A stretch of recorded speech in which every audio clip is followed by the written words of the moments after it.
Hello, ladies and gentlemen, everything in between. Welcome back to Old Man Rambles. Now, Minnesota's been in the news quite a bit lately. Um, I'm not going to talk about the most obvious thing, but tangentially, every time there's a conversation, if you look down at the comments, something is continually mentioned, and that is the fraud that was discovered um, in Minnesota. This is all being blamed on Tim Walz and the Democrats.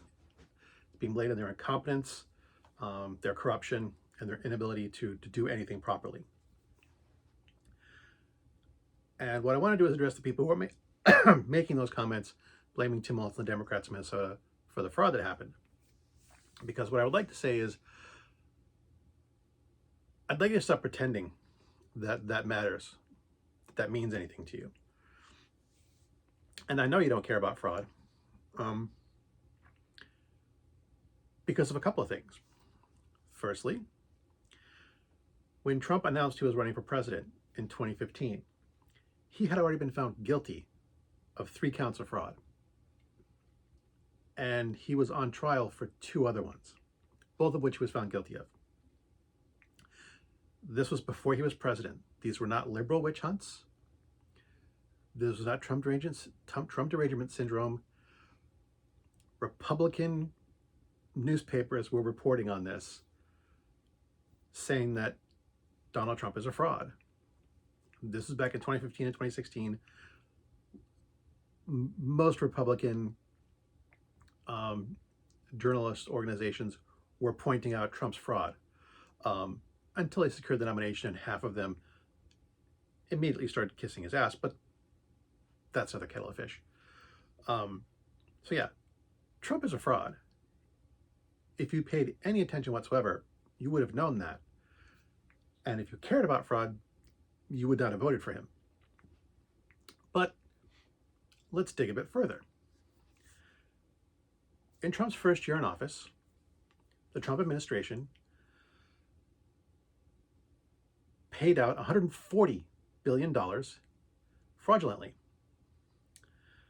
In his last year in office, that number was over $200 billion. All told, in the 4 years Donald Trump was in office, there was $670 billion worth of fraud that happened during the Trump administration while he was in office, while the Republicans were running Congress. All of it. And none of this mattered to you whatsoever. None of you are bringing it up. None of you are commenting on it. And I would like to point out that most of the Democratic Party isn't mentioning it either. There are some people who are mentioning it, mostly as what I'm doing, pointing out your hypocrisy. I would also like to point out that I am not blaming Trump for that fraud. I am pointing out that you are not blaming Trump for it the same way you are blaming Tim Walz, the Democrats, for it. People commit fraud, and this fraud was not all by Democrats. This was government contractors, lying about, their budgets and stuff. There was also some fraud done by Democrats too, but this was not $670 billion of Democrat fraud. But even if it was them committing the fraud, Trump was responsible for it. He signed off on this. These were his programs, his policies, and people defrauded him for it. Because, so it's like I said, I'm not blaming him. I'm not blaming Tim Walz. Another thing too is that most of the fraud that was committed in that $2 billion was not committed by illegal immigrants or any immigrants. Most of it was committed by white U.S. citizens. The largest individual was a white woman who was a U.S., full-time U.S. citizen, born here, lived here her whole life. So not an immigrant at all. So this is not about Somali immigrants, not their fault, not necessarily Tim Walz's fault,